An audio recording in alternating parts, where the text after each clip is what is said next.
lai KPI ichen kia numam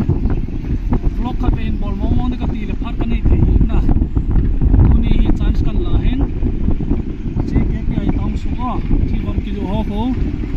adei de ne ki chaw thei ju bus parking za za um ne auto yo mai na je chon to ai ke hin vlog kan bol ti la bus parking je akari ki ka ni tha tha ki sakan che pas hin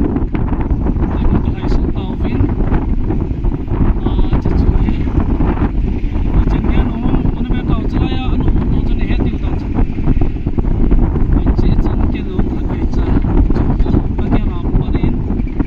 ka ni cha ko ki tau su ka ki ka na he che hi ki do ni che me mun chu na che Thomas Brown chu na anu ma no Thomas Brown chu ko me ka ai ya ke che na ai ki ti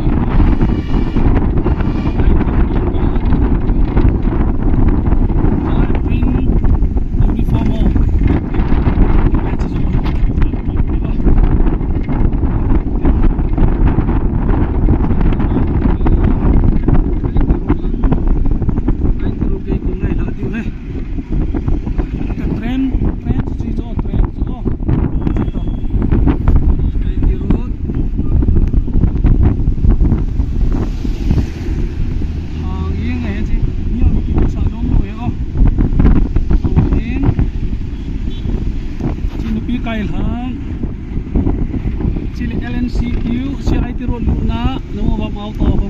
Chile LNC na pi mo thala hai hotel sa ne nom don na si ten chlai gi ai kong ti chen ge chi na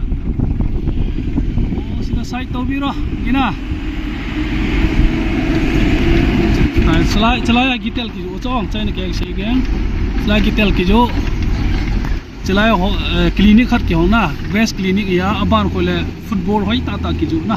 लाइले police station ओ thank you चलता